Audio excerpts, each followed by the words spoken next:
Shalom, shalom, shalom, everyone. My name is Zachariah Yahouda, and I'm coming back with another lesson, prophesying the downfall of Babylon, aka America, home where all the gross abomination occur. Just coming back with another lesson. Didn't get out today to go out to the highway and the byway, so I said I was going to do a video in the house and try to, bring forth some good edification. And, maybe, the spirit jumped on me to do a video in the house, And, I went out yesterday and did a lesson, put forth, lessons like I normally do. Man, I was trying to, and as I got done with the end of my lesson, I was coming back toward the way. And this little female, man, just hauled off and just hit me, man. And I chased her and I was trying to catch her. The spirit jumped on me, man, not to, to let me catch her, because, if I would have caught her, man, I would have beat the shit out of her, that's point blank, And I hadn't did nothing to the broad, I was trying to, she was running, trying to catch the bus, and I hollered for the bus to,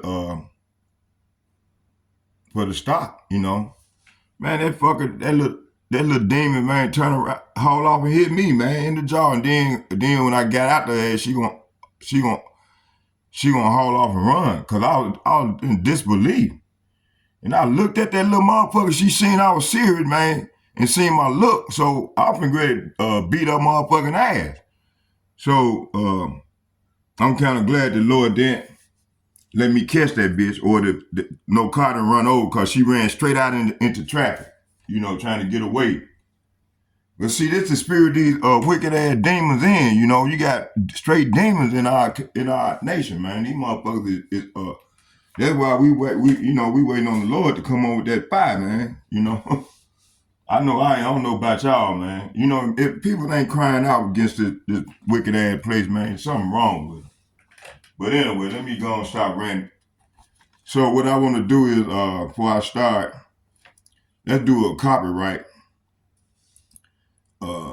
Under 17, matter of fact, I'm gonna do it like this here. Hold on here. I'm gonna read it. It says,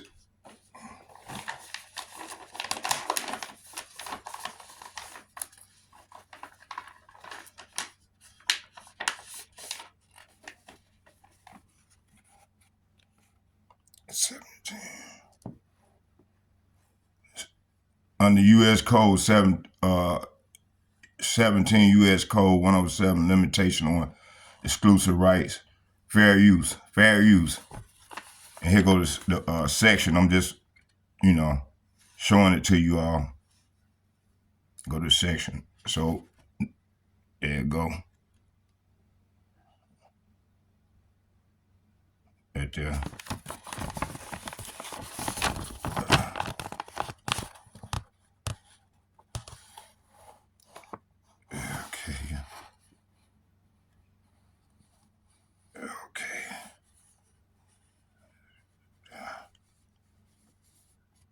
So fair use of the copyright statute. Okay, let's go. But I'm gonna cite the first beginning of it.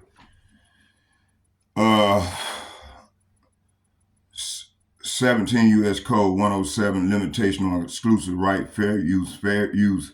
I'm not getting paid for this. It's only for edification. To feed the flock of Yasharallah. Notwithstanding the provision of section 106 to 107, 106 and 106A,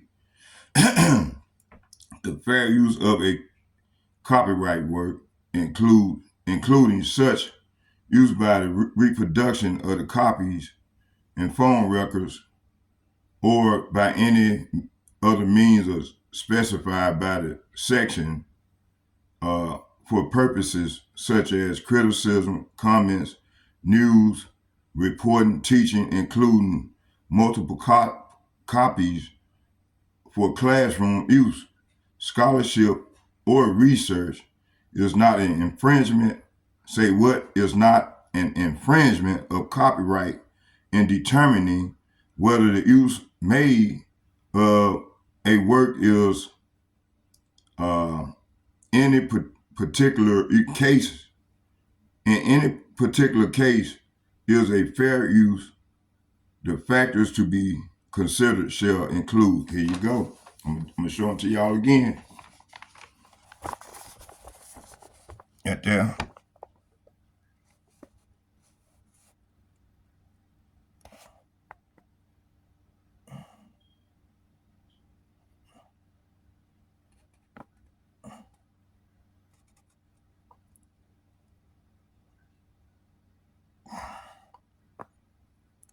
And you know these videos is on the web.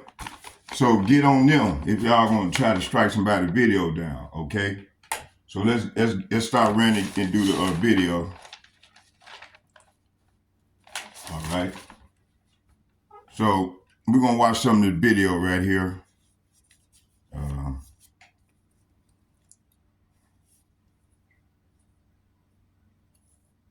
So I'm gonna spend about a couple hours. So I'm gonna try to do the best of my ability, to my best of my ability to bring out some edification on this here video.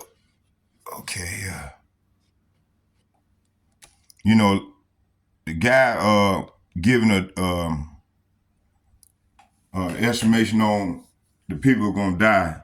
He said 98% of the population gonna die from this here nuclear holocaust. But I'm gonna read some scriptures to lead up to a 10-kiloton nuclear bomb detonates in the middle of New York City. Let's go with some scriptures to lead up into what's really going on. Okay, first we're gonna read this here. It said the New World Order is the conspiracy theory. The New World Order, NWO, is a term used in several conspiracy theories, which hypothesis a secretly emerging totalitarian world government, Salapia. The common theme in conspiracy theories about the New World Order is that a secretive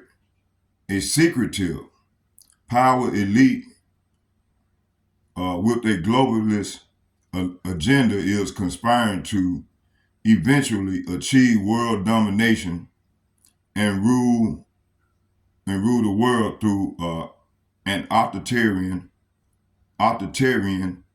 one world government, which will replace sovereign nations, states, and all encompassing propaganda whose ideology hails the establishment of the New World Order as the culmination of history's progress. Many influential historical and contemporary figures have therefore been alleged to be part of the cabal that operates through many fronts, organizations, and to orchestrate significant and political and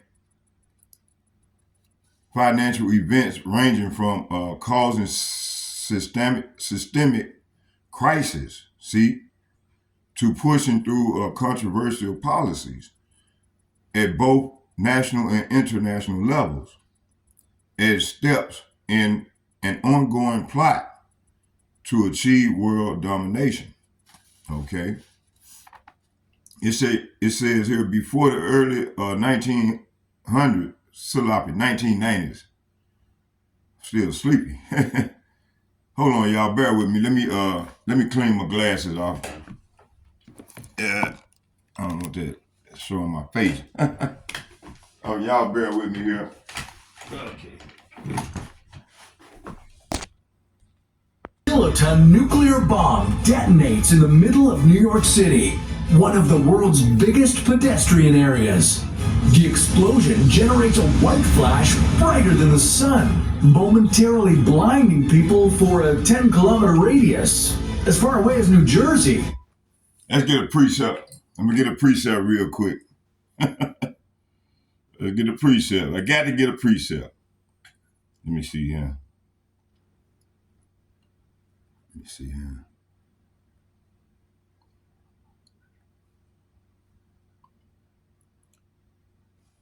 A thief.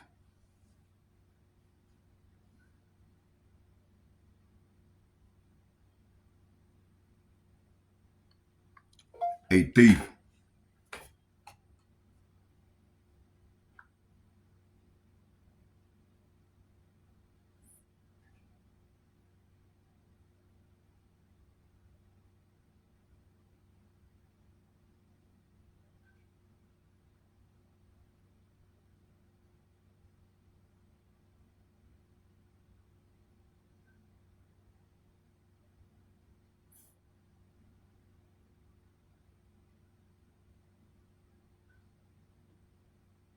All right, let's go. All right, yeah, let me see here, y'all. Bear with me. I just,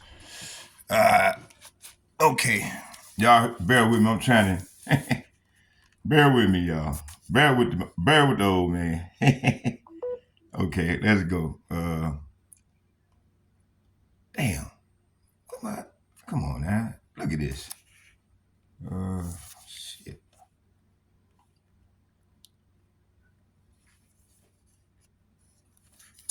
As far away as New Jersey. A wave of scorching heat and a giant fireball as hot as the sun reduces everyone within 30 meters to dust. Only stark silhouettes can be seen on the floor. Nuclear photographs of what seconds ago were people. Horrifying. And this dreadful scenario is just the beginning.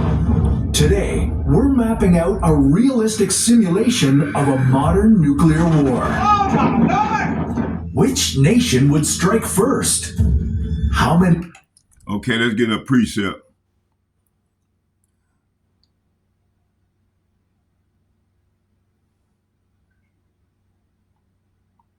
So the Lord gonna come back like a thief in the night, man, on humanity. Coming back like a thief in the night. Hold on here. Let me see here.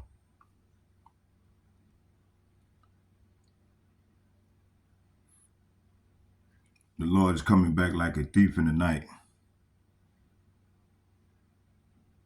There we go. 1 Thessalonians chapter 5, verse 2. Okay. And why okay.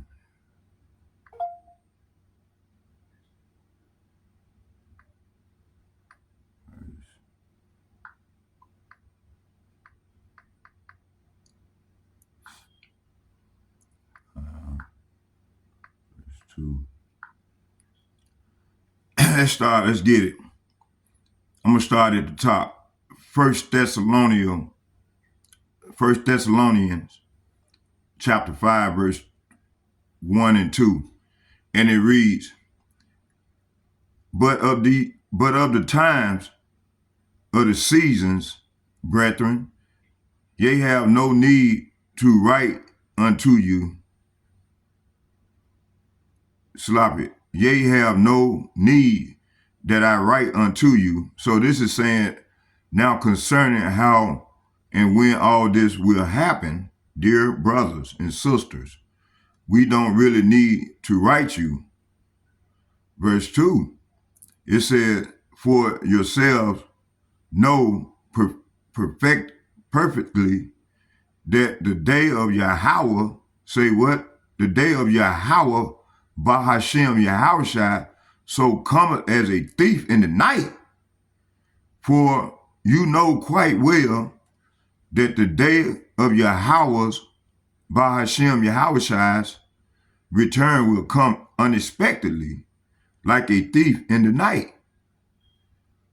Verse 3, it said, for when they shall say peace and safety, then sudden destruction cometh unto them as travail upon a woman with child. and they shall not escape. When people are saying everything is peaceful and secure, then disaster will fall on them as suddenly as a pregnant woman's labor pain begin, and there will be no escape. See, verse 4, it said, but ye, brethren, are not in darkness, that that day, Salapia, that day shall overtake you as a thief. So verse 4 is saying to us, the men and women that's believe in the report, that is considered a hopefully elect. The Lord telling us, but you aren't in the dark about these things, dear brothers and sisters, and you won't be surprised when the day of the Lord comes like a thief. See, verse 5, it says, ye are all the children of light and the children of the day. We are not of the night nor of the darkness. See, so right here it's saying, for you are all children of the light and of the day. We don't belong to the darkness of night. See, so yeah, we don't belong to the darkness of the night, man. You know. And like I was saying is, let's watch some of this video. I'm gonna turn it off from time to time, and we're gonna get some scriptures. And I'm gonna try to dissect through this video, y'all, to the best ability with the Spirit working with me. We're gonna try to dissect through this video. Spirit just jumped on me to go and do the video. Now I've been waiting some time to do it. Which nation would strike first? How many billions of people would die? And what kind of society would emerge on the other side? Now, which nations would be able to bring the world to ashes? What scripture come to mind? This is all hypothetical, but the United States and Russia stand as the two nations with the most substantial nuclear arsenals. Both possess thousands of nuclear warheads, enough to cause widespread destruction on an unimaginable scale. And they've already been exchanging... Let's get second Esdras. Let me see here. I want to start at, matter of fact, I'm going to start at 5. We're going to start at 5. And I'm reading out of G&T. Let's get it in the G&T. See how the politicians fighting this shit? See, the Lord is already visiting this place already, you know, with these scourges and these plagues. Matter of fact, the Spirit told me to start at 5. The Spirit said, no, he telling me to go back to 14, second Ezra to the 14th chapter. Read them verses. Okay, let me see here.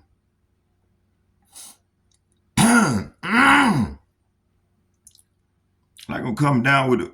You know, I was out there in that cold for a lot of hours yesterday. And man, I'm trying to stay from getting sick. You know, because, you know, they putting all this stuff, the chemicals and shit in the air.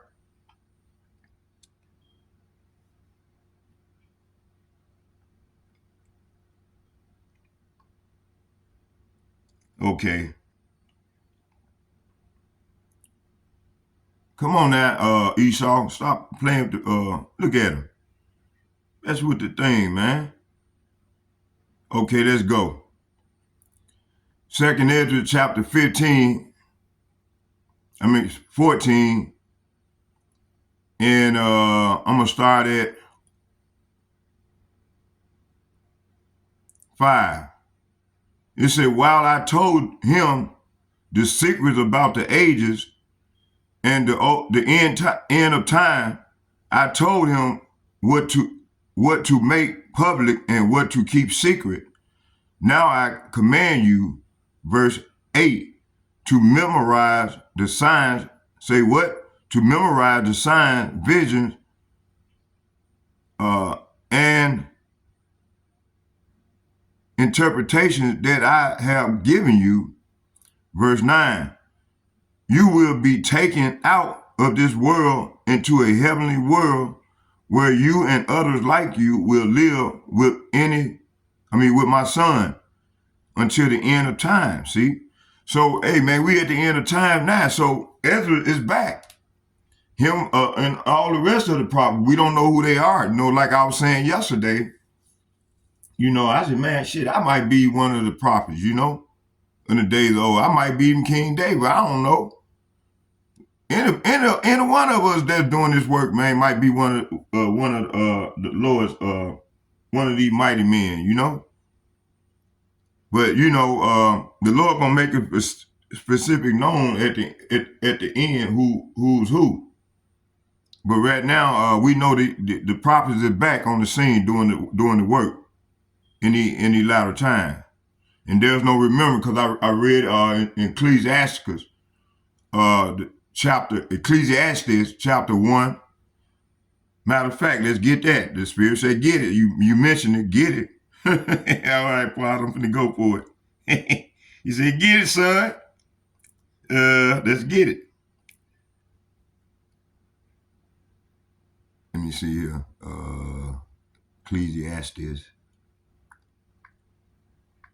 1, and we're gonna start right around 6. Ecclesiastes chapter 1, verse. This is representing the fertility of all endeavors. I'm gonna start at 6. I'm gonna start at 5.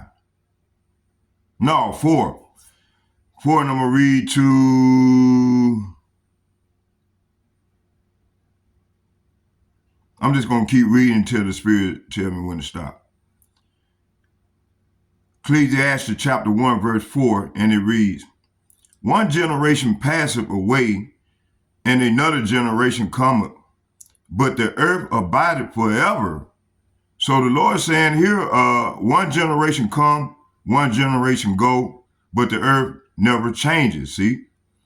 Verse 5, the sun also ariseth, and the sun goeth down, and hasteth to his place where he arose.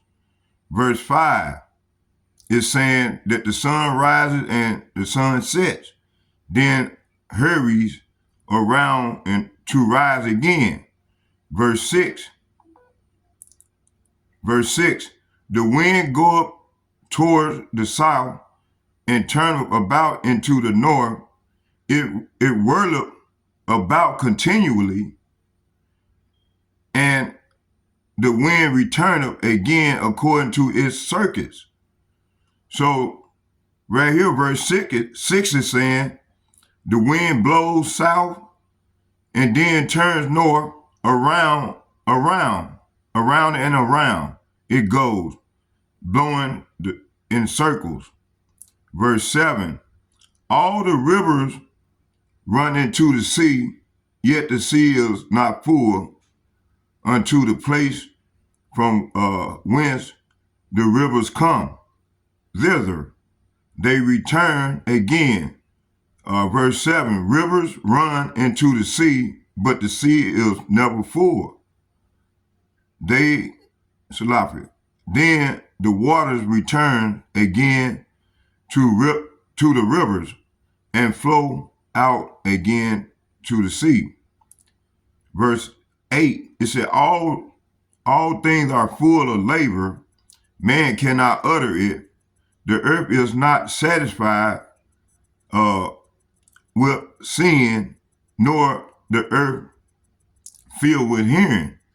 Verse 9, the things that have been, it is that which shall be, and that which is done is that which shall be done, and there is no new thing under the sun. See?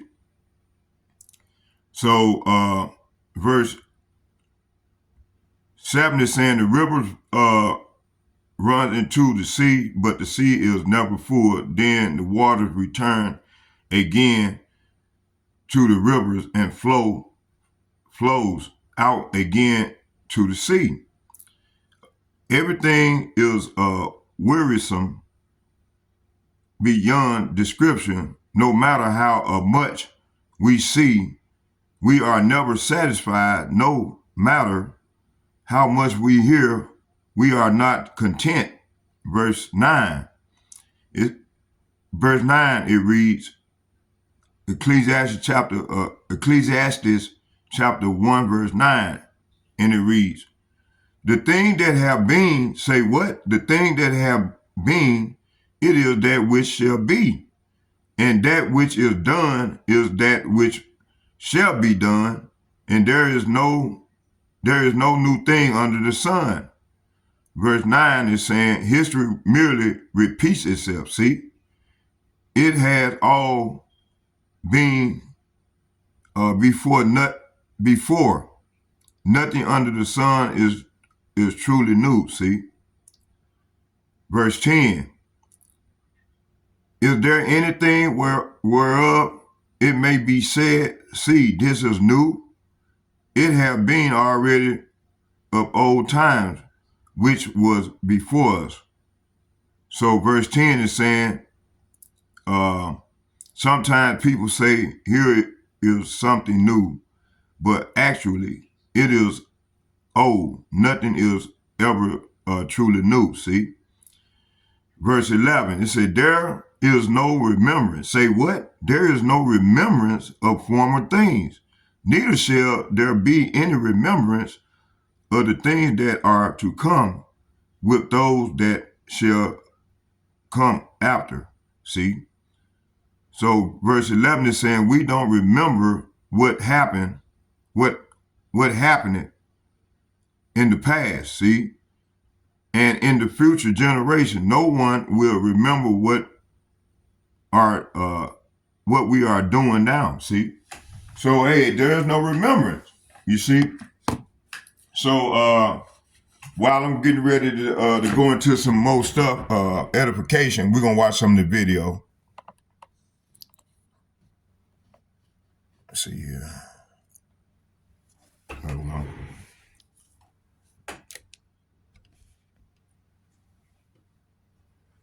We've already been exchanging threats, sanctions, and ultimatums. Bad blood is an understatement. 1 week before the impending nuclear exchange, panic ensues as global leaders appear unable to avert catastrophe. But then, the world's worst fear begins to materialize when the first use of a tactical nuclear weapon occurs, aimed at a Russian military target. There's an immediate loss of life and property near the strike zone. Panic spreads. Head to a fallout shelter immediately. If shelter isn't accessible, go to the most protected and insulated area of your dwelling because this is just the beginning. Russia, China, and Belarus are preparing a counterattack. US NATO allies are just as ready to push their red buttons. The fateful day arrives and the unthinkable occurs. Nuclear warheads rain down upon major cities, military installations, and key infrastructure. The initial strikes claim millions of lives in mere hours. The detonations trigger a series of cataclysmic events, including a powerful shockwave. Let's investigate how a shockwave affects people at varying distances from the epicenter. Well, we've already seen what happens when you're within 1 kilometer of the bomb blast. The extreme heat causes the complete vaporization of everything within the blast radius. Think about it as being cremated instantly at a temperature of 300,000 degrees Celsius or more. 5 kilometers away, the shockwave is still devastating. Structures are flattened and fires rage uncontrollably. The force of the blast can cause severe injuries and fatalities. The intense heat scorches the earth, causing third-degree burns to humans. Survival is an uphill battle as the world crumbles around you. 10 kilometers from ground zero, the shockwave is still potent. Buildings are damaged and the blast carries a destructive force. At this distance, immediate danger lessens, but the impact is still deadly. The heat can still cause first and second degree burns. At 20 kilometers away, the shockwave has lost most of its initial power, but it's still dangerous. Buildings will experience structural damage, and the risk of injury still remains. The heat, while less intense, will still ignite fires.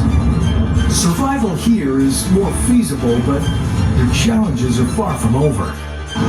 Okay, back to our timeline. Just one day after the nuclear exchange, tens of millions of people are dead, and many more are injured. Entire cities have disappeared. There's nothing to do now but wait in a fallout shelter. Use a Geiger counter if you have one to monitor radiation levels and stay tuned to emergency broadcasts. Of course, the amount of destruction will depend on the size of the bombs. If you want more details, check out our video on the true scale of nuclear weapons and subscribe to our channel for more survival content. In the first week following the exchange, the world is gripped by shock and disbelief. Vast areas of Earth are shrouded in nuclear fallout. Okay, let's go here to 2nd Ezra chapter 15. Matter of fact, before we do that, I was still in, let's finish this. Verse 2nd Ezra chapter 14, verse 9 and 10, and it read, "You will be taken out of this world into the heavenly world where you and others like you will live with my son until the end of time." See, and this is where we at now. So all the prophets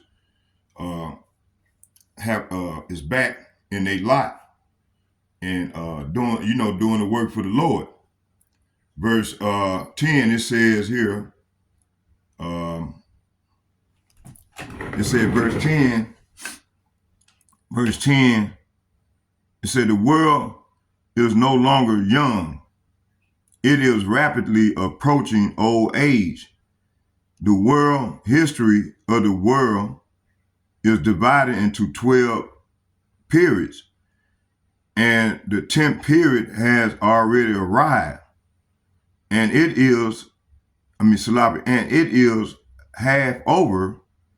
Only 2.5 parts remain. So set your house in order, warn your people, comfort those who are humble, and teach those who are wise. Then say goodbye to this mortal life. See? Verse 14 said, put earthly cares away from you. Throw down your human burdens. Say what? Throw down your human burdens and lay aside your weak human nature. So, we supposed to take, which I don't know already started doing, but 2/3 of our people continue to live in this world. And to take on responsibility like it's gonna be the world gonna live forever, and it's not the stuff that I just showed y'all. It's not gonna happen. This stuff gonna happen real soon, like the Lord said He's gonna catch in Thessalonica.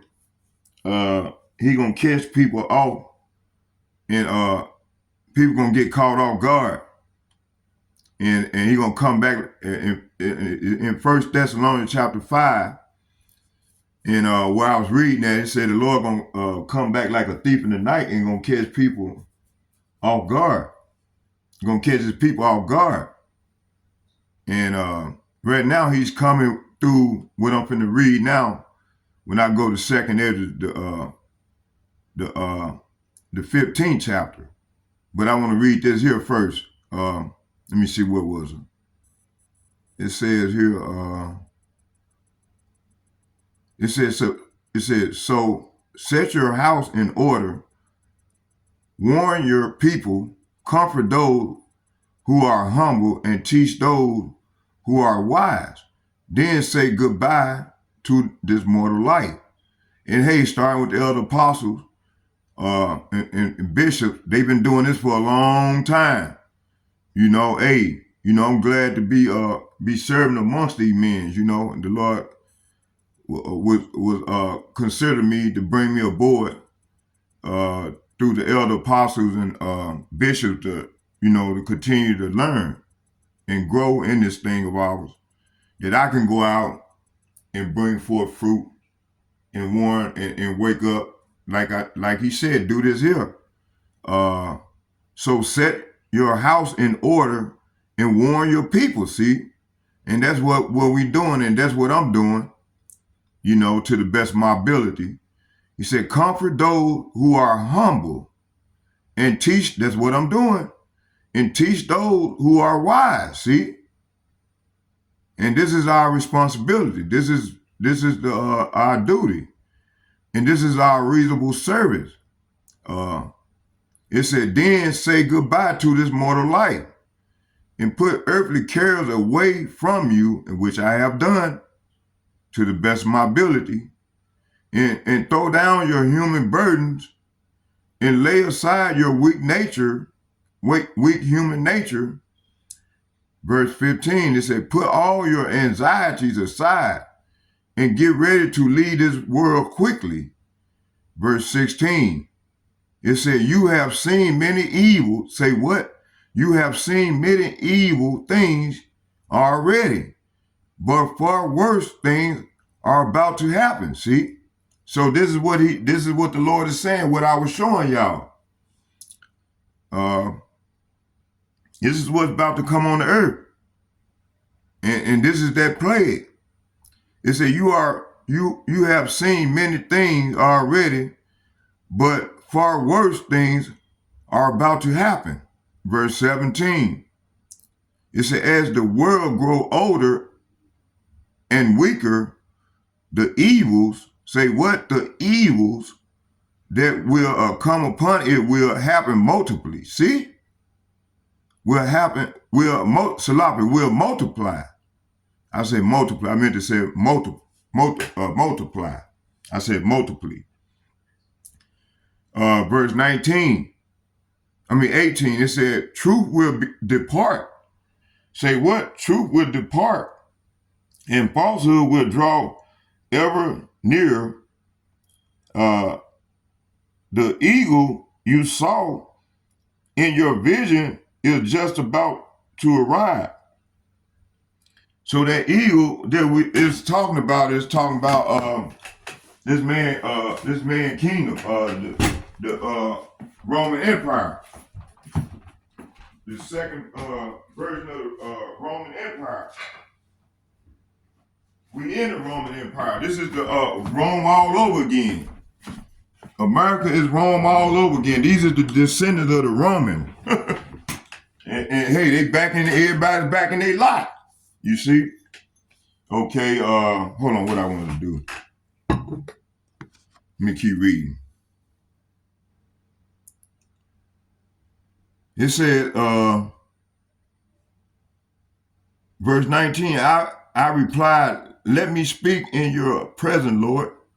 Verse 20, I am ready to depart as you have commanded, and I will warn the present generation. But who will warn the people who have not yet been born? This world is a dark place, and its people have no light.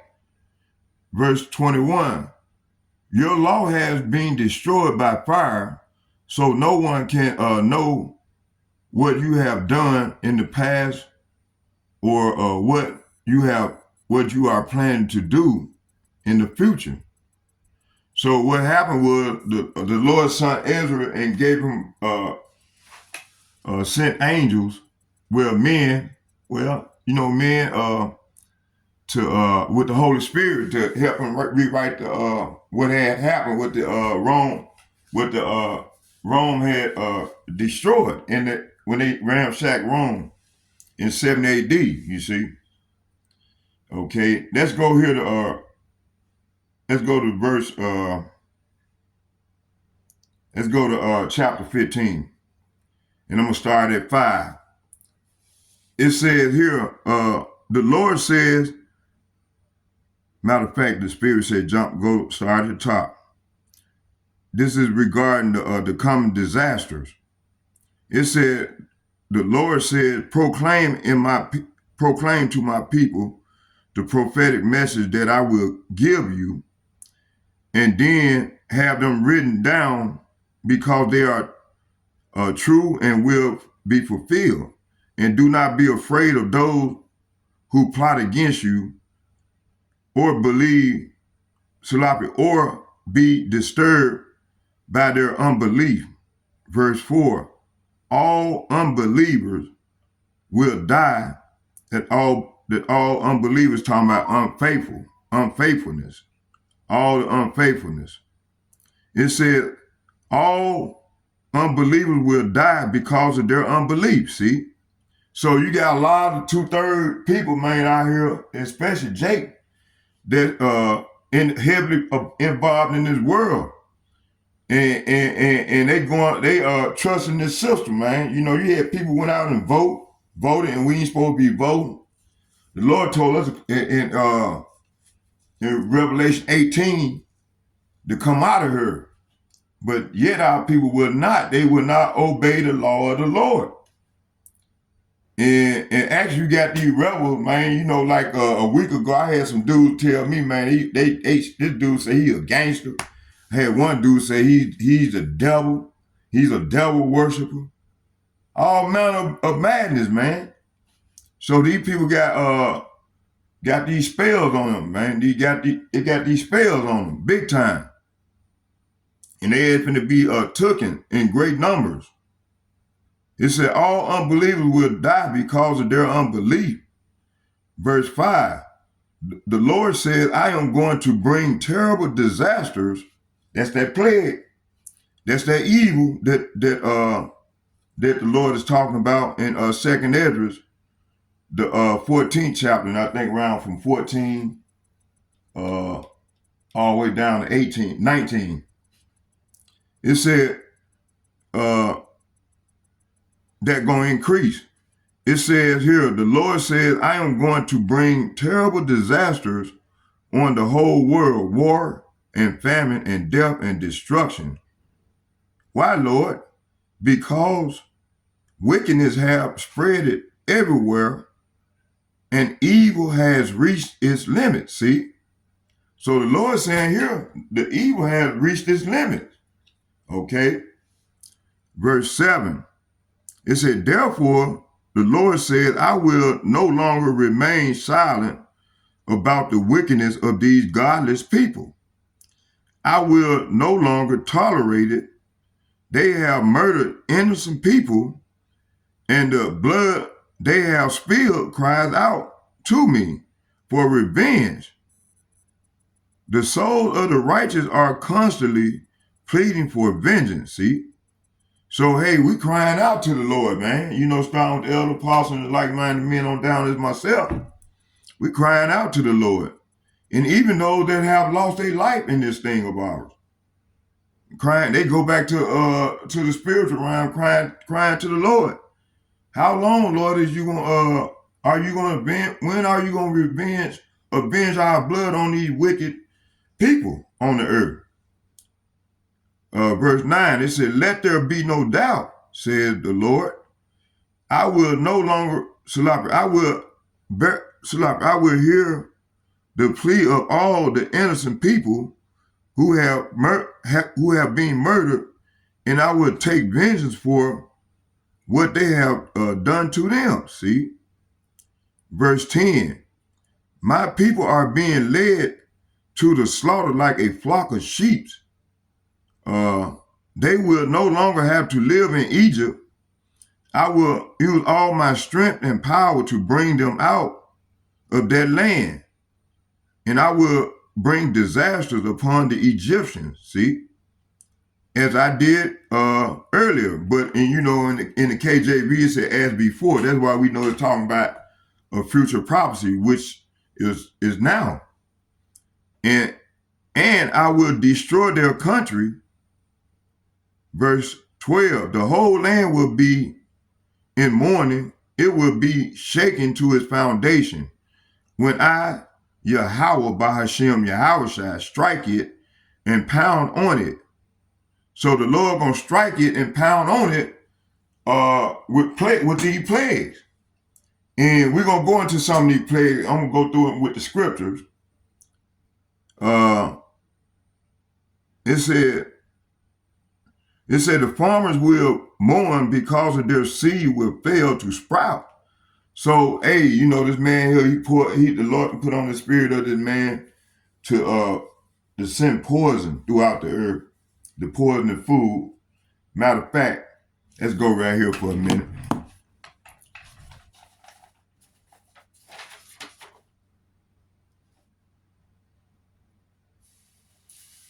Oh, dang, my coffee. Y'all bear with me here. Oh.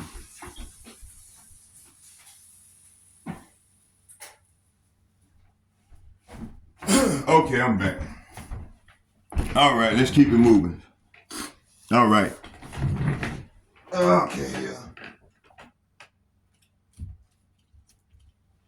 Oh. I should do it right there. It says here,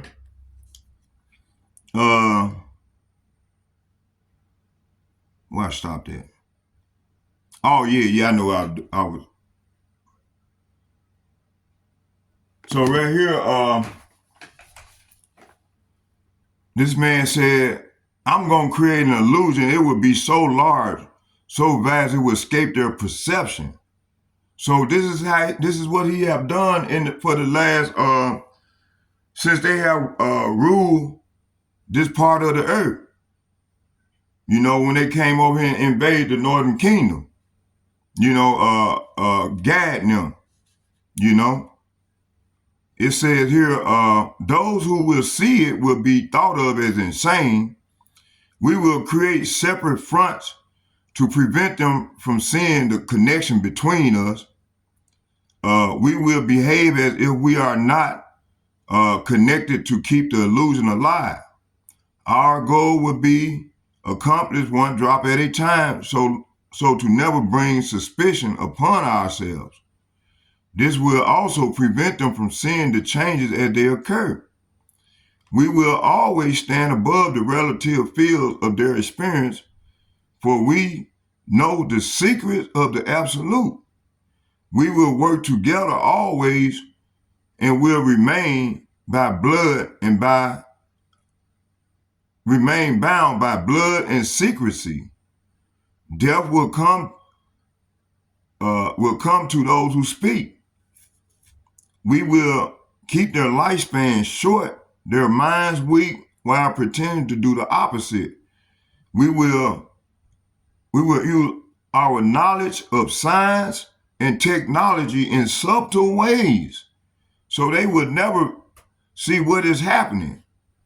We will use soft metals, agent accelerators, and sedatives in the food and water, also in the air. See, they will be blanketed by poisons everywhere they turn. The soft metals will cause them to lose their minds. We will promise to find a cure for our many fronts, yet we will feed them more poisons. The poison will be absorbed through their skin, mouth. They will destroy their minds and reproductive systems. For all this, their children will be born dead.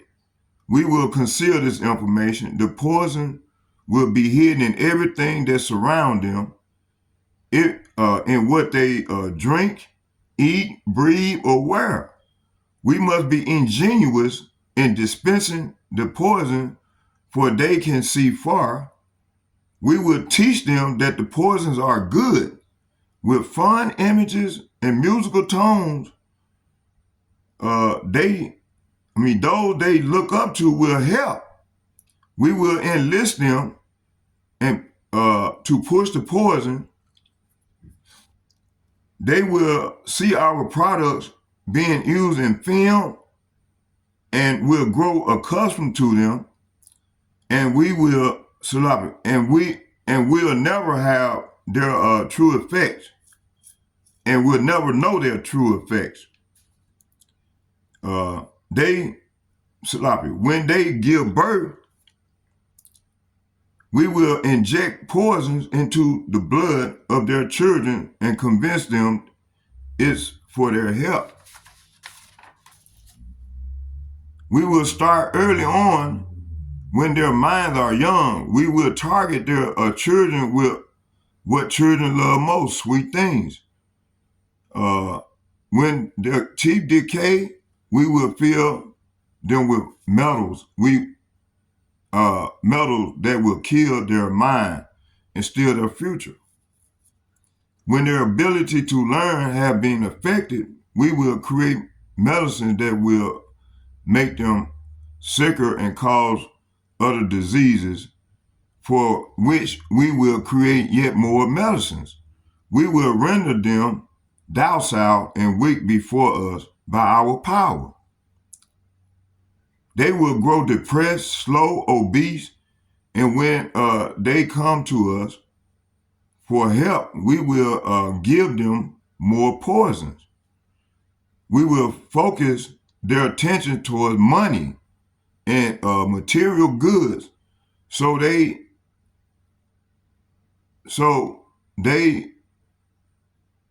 may never connect with their inner self. We will distract them with fornication, external pleasures, and games, so they may never be one with the oneness of it all. Their mind will belong to us, and they will do as we say.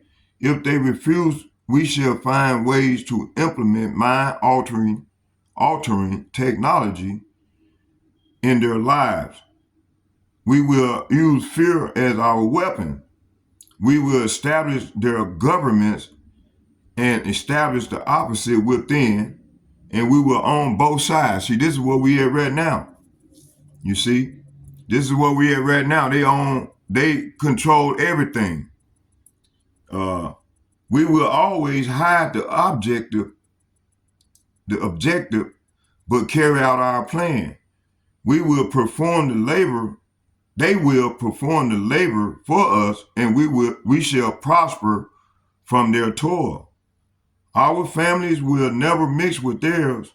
Our blood must be pure always, for it is the way. We will make them kill each other when it suits us. We will keep them separated from the oneness by dogma and religion. So they got everybody separated by dogma and religion. We will control all aspects of their lives and tell them what we think and how. We will guide them kindly and gently, letting them think they are guiding themselves. See? So a lot of people find out right now that this ain't the case. That we're not guiding ourselves. These people control us. We are slaves. We are still in slavery. Okay? Even the Edomite waking up to they slaves to this system.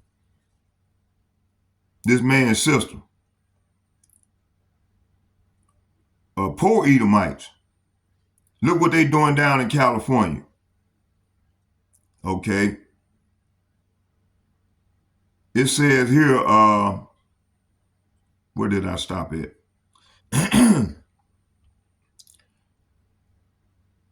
We will control all aspects of their lives and tell them what we think and how. We will guide them kindly and gently, letting them think that they are guiding themselves. We will foment animosity between them through our factions. When a light shall shine among them, we shall extinguish it by ridicule or death, whichever suits us best. We will make them rip each other's hearts apart and kill their own children. We will accomplish this by using hate as our ally, anger as our friend. The hate will blind them totally, and never shall they see that from their conflicts we emerge as their rulers. See? They will be busy killing each other. They will bathe in their own blood and kill their own neighbors for as long as we see fit. We will benefit greatly from this, for they will not see us, for they cannot see us. We will continue to prosper from their wars. Say what? We will continue to prosper from their wars and their deaths. We shall repeat this over and over until our ultimate goal is accomplished. Okay? So we're going to stop right there. Now let's go back and watch some more of the video, and then I'm going to come back with some more scriptures. So now I'm just establishing so we know who's doing all this. Nuclear fallout, radiation, and relentless fires. These catastrophic effects have triggered secondary issues like a lack of food, clean water, and shelter. A silent killer emerges. Disease, spurred on by unsanitary conditions. The death toll rises. Soot and ash from the nuclear explosions and the ensuing fires leads to a cloud that blocks the sunlight from reaching Earth's surface. This leads to a significant drop in temperature. The world is now plunged into a nuclear winter. The immediate consequences of this are felt with acute severity. Food and clean water become even more scarce. Communities huddle together in a desperate bid for warmth and sustenance. You need to ration your food supplies and continue to monitor the radiation. As the first month unfolds, the world remains a bleak, irradiated landscape. Scavengers venture into the ruins of once thriving cities, scavenging supplies and resources. The dire situation leads to further struggles for access to water, food, and shelter. The death toll continues its relentless rise, surpassing 1 billion souls lost. The world finds itself in a relentless deep freeze. Survivors face an unyielding battle against extreme cold and dwindling supplies. As law and order break down, we'll need to form community alliances in order to provide mutual aid and protection of supplies. After the first year, makeshift governments begin to form, attempting to provide some semblance of stability. The death toll now? More than 3 billion. Society tries to come to terms with the reality of a world without modern conveniences, connectivity, or the comforting hum of technology. Renewable energy sources are explored to generate some meager warmth and limited electricity. Small communities continue trading resources and knowledge. Healthcare services tentatively begin to reemerge, and getting a basic education becomes crucial for a new generation. Try to be an active member of your community by teaching the youth, growing plants in vertical gardens, and participating in reconstruction projects. At the 5-year mark, the world has permanently changed. Surviving communities grow in size and number. Trade networks span larger areas, reconnecting isolated groups. Scientific collaboration aimed at solving the challenges of a post-apocalyptic world rekindles human hope. Traditional agriculture has evolved into controlled indoor farming, producing modest yields. Still, the death toll continues its relentless march, now surpassing 4 billion. And new local warlords are on the rise. Many species, including humans, still face the risk of extinction. While humanity's resilience is remarkable, the path to recovery is long and tiring. Let's hope this scenario remains firmly in the realm of fiction and that when the time comes, the world chooses peace over destruction. A nuclear missile has been launched toward your city. Alarms are blaring and you've only got a few minutes to prepare for the impact. The initial blast of a 10-kiloton bomb, equivalent to the bombs dropped on Hiroshima and Nagasaki in 1945, would kill almost everyone within a 3-kilometer radius. If you're lucky enough to be out.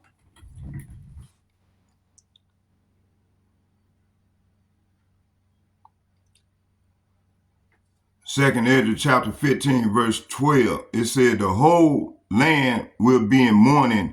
It will be shaken. Say what?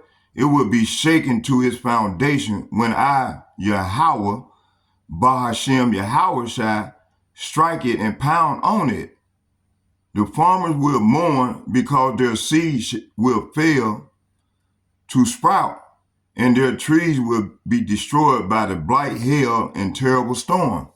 So them terrible storms are talking about them missiles. They're gonna be shot to and fro throughout the earth. They're gonna create an aftershock effect, you know. And what's gonna happen is, let's go here. Let me see here. Blight, hail, and terrible storms. Okay, see here.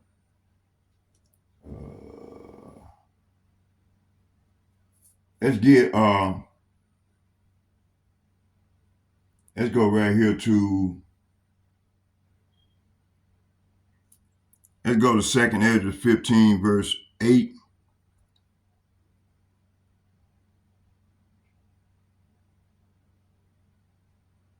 The Lord says he's going to take vengeance for what they have done to his people. Verse 10, I'm going to start at 10. Said, my people is being led to the slaughter like a flock of sheep.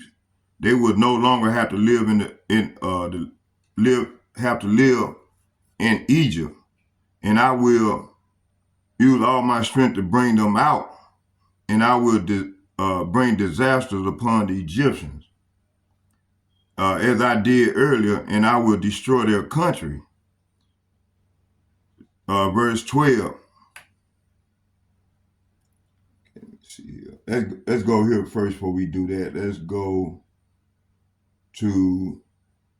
get a precept. Let's get Isaiah.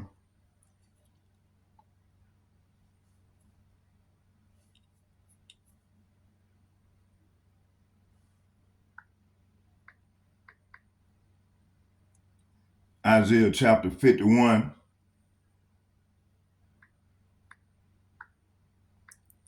Verse 19.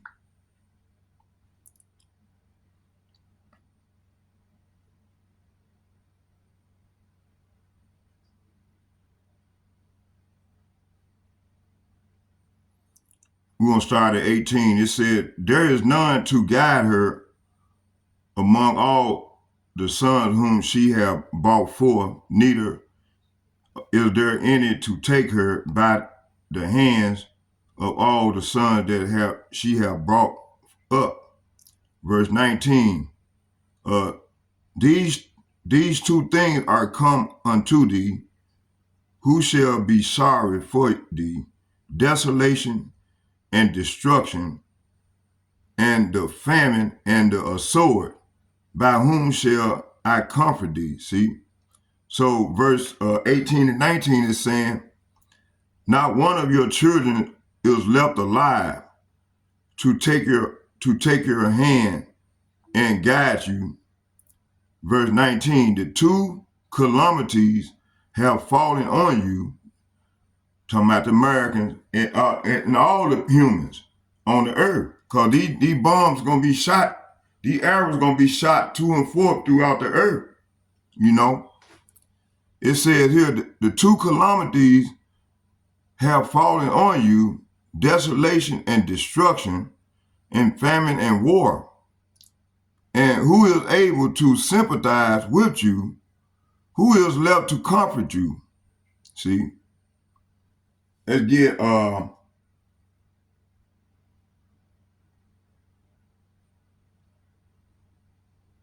Let's go to Genesis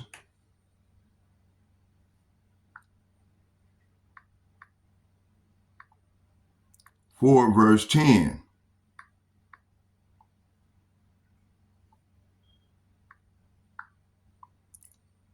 It said, and he said, what hast thou done? The voice of thy brother blood crieth unto me from the ground. So verse 10 is saying, but Yahweh Ba'ashem Yahushua said, what have you done? Listen, your brother blood cried out to me from the ground. So what is this saying? This is saying here that this is a reminiscent. It is a fixed measure of evil that them came into the earth, which coming from them plagues that the Lord is sending upon the earth, which we are a part of. That's going to increase. If this man create, like I read in the Secret Covenant, this man he's creating,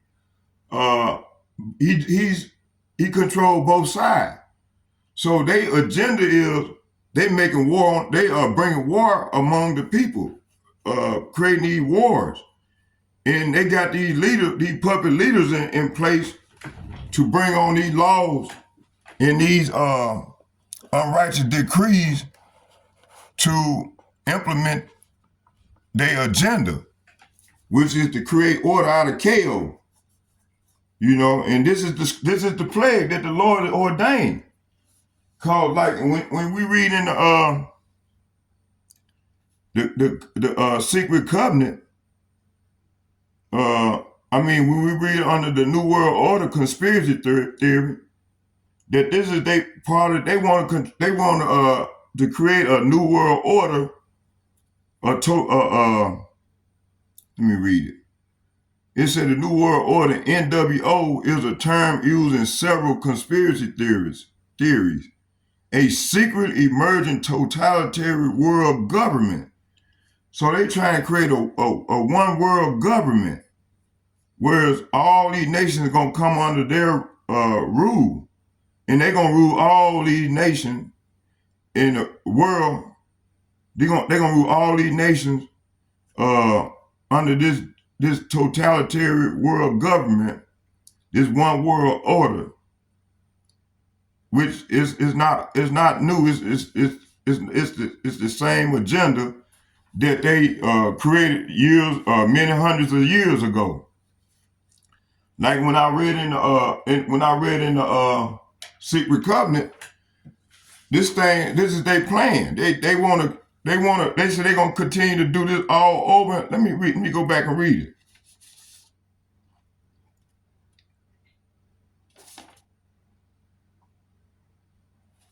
Right here, it says here. It said we will. I'm gonna start right here. It said the hate. It said we will foment animosity between them through our factions. We will control all aspects of their lives and tell them what we think and how. We will guide them kindly and gently, letting them think they are guiding themselves. We will foment animosity between them through other factions. When the light shines among them, we will extinguish it by ridicule or death, whichever suits us best. We will make them rip each other's hearts apart and kill their own children. We will accomplish this by using hate as our ally and anger as our friend. We will blind them totally, and never shall they see that their conflicts we emerge as their rulers. Let me read that again. It said, the hate we will blind them totally, and never shall they see that from their conflicts we emerge as their rulers. they will be busy killing each other. They will bathe in their own blood and kill their own neighbor for as long as we see fit. We will benefit greatly from this, for they will not see us, for they cannot see us. We will continue to prosper from their wars, and their deaths, see? And we will repeat this over and over until our ultimate goal is accomplished. See? So this man is he's doing all this. He created, he's doing this here. This is his, but at the end of the day, it's the Lord's will. It's the Lord's will.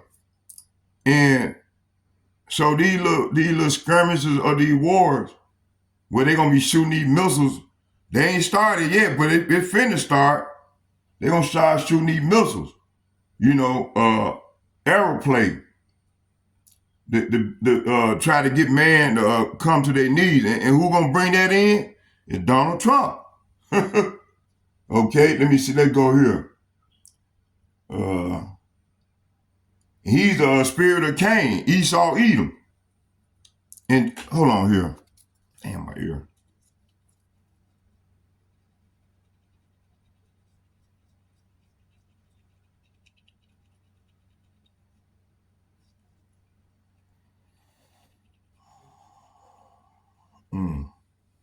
Damn. Y'all bear my ear was itching. Shit. Okay, let me see what it was. Let me see. I might give me some cough drop. Let me see what I got in here. Yeah, something in there. Let me keep going. I'll find one. Turn back on the video. It says here, what was it? Oh. Let's go to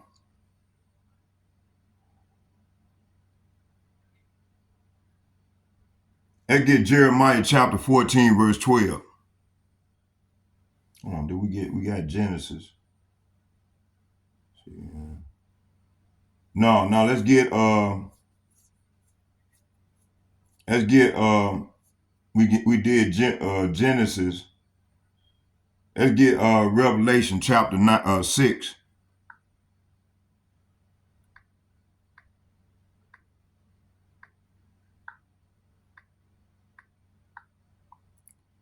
It says here the fifth seal, the martyrs.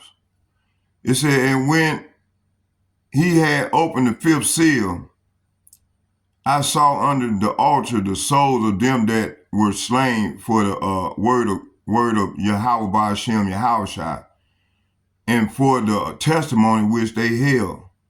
Verse 10, and they cried with a loud voice, saying, how long, O Yahweh by Hashem Yahushua, holy and true do thou not judge and avenge our blood on them that dwell on the earth? See? So this is part of, we're going to have to go through this thing. This is called Jacob's trouble. Let's go right here to,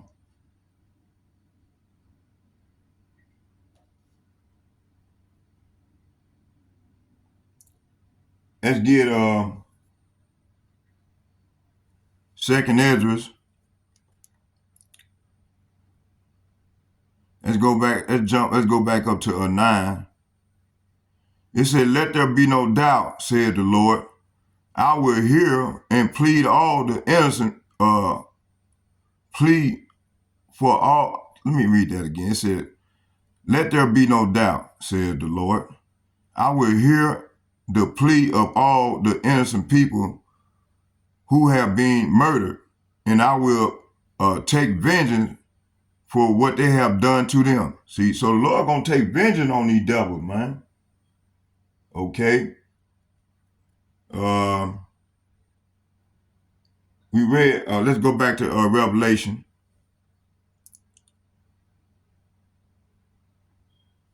Revelation 9 and 10 again. It says, and I'm going to read it in NLT. It says, when the Lamb broke the fifth seal, I saw under the altar the souls of all who had been martyred for the word of God, as G430, who everybody ignorant called Jesus Christ, and for being faithful in their testimony. Verse 10, for they shouted to the Lord and said, O sovereign Yahweh, Ba'ashem Yahushua, holy and true, how long before you judge the people who belong to this world and avenge our blood for what they have done to us? See? So, let's go to, so the Lord gonna take vengeance. This is the vengeance which he's taking now. He done started it. And these plagues gonna pick up. They're gonna increase as we go further into this thing. Let's get Deuteronomy chapter 32.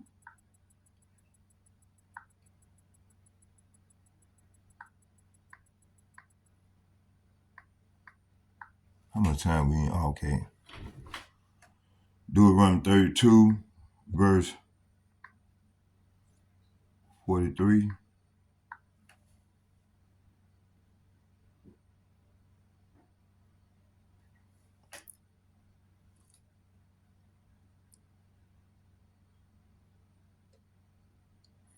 We're gonna start at 42. Deuteronomy chapter 32, verse 42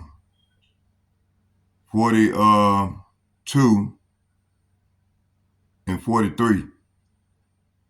In the KJV, it reads, I will make my arrows drunk with the blood, and my sword shall devour flesh, and that with the blood of the slain of the captives from the beginning of revenge. See, from the beginning of revenges upon the enemy. See, this is the beginning. So this is the beginning stages of the revenge against. So this is really starting the baby, the baby coming out of the womb, of the birth pain. I'm just metaphorically speaking. You see, a brand new birth pain. The beginning of the Jacob trouble. You see, it says here, as a baby, a brand new baby coming out out of the mama's womb. This is the beginning of the plague. In 2nd Ezra, the 15th chapter, verse 5.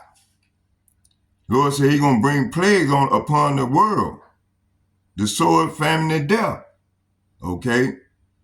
It said, and I will make my arrows drunk with the blood, and my sword shall devour flesh, and that with the blood of the slain of the captives from the beginning of revenges upon the enemy. See? Verse 43. Rejoice, O ye nations. The Lord said, rejoice, O ye nations, with his people. Said, with his people, talking about us. For he will avenge the blood of his servants and will render vengeance to his adversaries and will be merciful unto his land and to his people. See? So this is the beginning stages. So all them wars like a Ukraine war and all them, this is the beginning of this this thing. And it's gonna increase as we go further off into this thing. And this is what this is how they're gonna destroy this earth with this monetary system. This is how they're gonna really destroy it and try to bring about their new world order. That NWO that I brought about, that I mentioned. Okay, let me see here. Let's get Leviticus chapter 17, verse 14.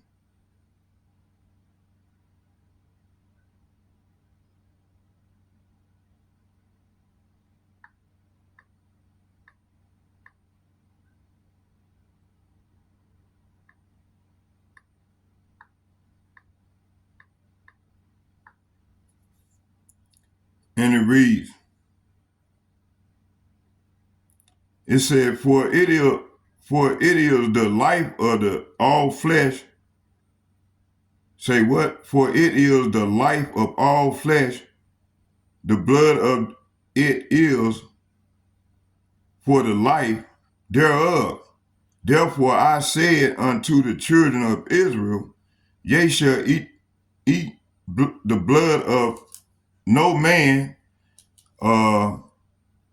no said no manner of flesh, for the life of all flesh is the blood thereof. Whosoever eateth it shall be cut off. So hey, this man here, he eat blood. He eat food with blood. You got some of our people out here eat they steak medium rare. Before I came into the truth, I never ate no food with blood. I always try to cook my meat, all the way through. You know, and I was just gonna say before I came into the truth. But no, I always have made sure my meat was, even if I seen in the meat that was dripping, they look like it still had, like blood. Sometimes that meat can, when you cook a steak, it look like it's done, but when you bite off into it and see it still, like you can still see it look like the raw part of it. Then I would have to, go back in there and let it cook, let it broil, cook some more until it cooked all the way through. So this is what this is talking about. We can't eat. The Lord said He's gonna cut us off if we eat in it. Those who eat that eat raw meat or food that's not cooked or eat flesh with blood. Okay, see here. 2 Ezra chapter 15, verse 10. See here. It said, my people is led to the slaughter like a flock of sheep. They will no longer have to live in Egypt.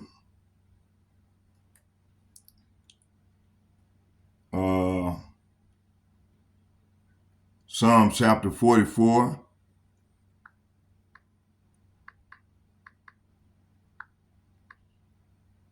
Psalm chapter 44, verse 22.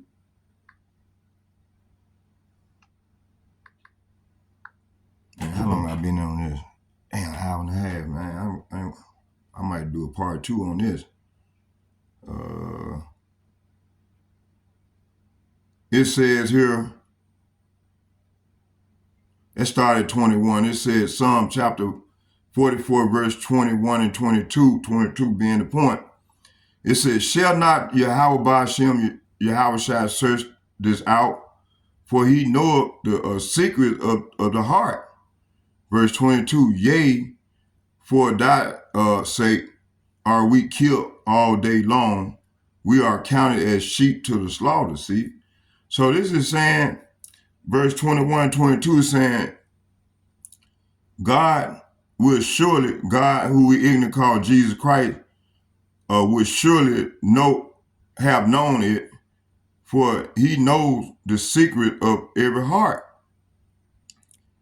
Verse 22, but for your sake, we are killed every day. So, hey, for these people's sake, man, we are killed every day.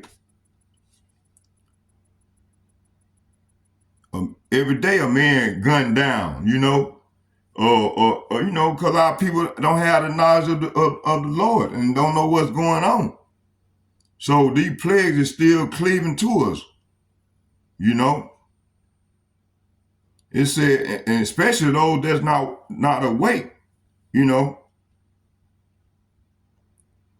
It says here,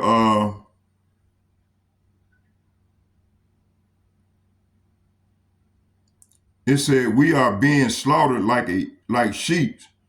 Verse 20, Psalm 44, verse 23 said, "Wait, why sleepest thou, O Lord? Arise, cast us not off forever." See, hey, we asking the Lord, don't sleep forever, Lord. Come and save us. You don't cast us off that no more, Come and save us from this devil. Because if you don't, ain't no flesh gonna be gonna survive. So this is what the prophets and the hopefully elect men are saying.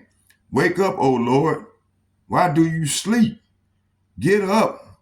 Do not reject us forever. See? Let's go here to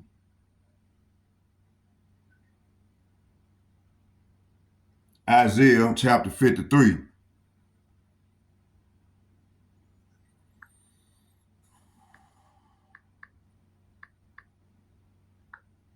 Isaiah chapter 53. We're gonna do a part 2 of this. I'm gonna stop right at an hour and a half. I'm gonna get this last precept and then restart up, man. Gonna do because there's a lot more I need to bring out.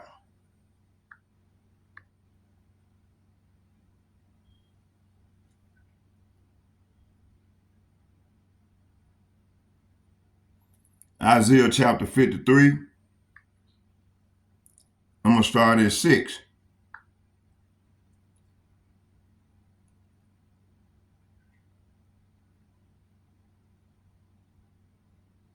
Matter of fact, I'm gonna start at 5 and I'm gonna read to 7.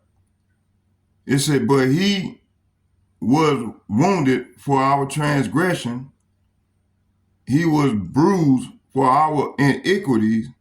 The chastisement of our peace was upon him, and with his stripes we are healed." See, so the Lord, he came down from the heavenly realm to die for his people, that we might have a way back to him. So right now, this is what's going on. The Lord is coming back for those who killed him, and those who was part of that. Them Negroes, Latinos, Native Americans saying, "Give us Barabbas." Everybody's back in their lot. So now the Lord is coming back for his enemy, all his enemies, 2/3 of our people, along with these heathen nations. So verse 5 is saying, "But he was pierced for our rebellion, crushed for our sins. He was beaten so we could be whole. He was whipped so we could be healed." See? Verse 6, "All we like sheep have gone astray. We have turned everyone to his own way. And Yahweh has laid on us him the iniquity of us all." See? So Yahweh Salapia. So all of us like sheep have strayed away. We have left Yahweh Ba'ashem, Yahweh Shai's path to follow our own. Yet the Lord laid on him the sin of us all. See? Verse 7. 7 is the point. It said, "He was oppressed, he was afflicted, yet he opened not his mouth. He is brought as a lamb to the slaughter, and as a sheep before the shearers is dumb, so he opened not his mouth." So this is saying he was oppressed. Are we not being oppressed and treated harshly? Yet he never said a word. He was led like a lamb to the slaughter, and as a sheep is silent before the shearers. He did not open his mouth. See? So yeah, hey, I hope you all edified this part 1 of the lesson. We're gonna shut this down. But there we go.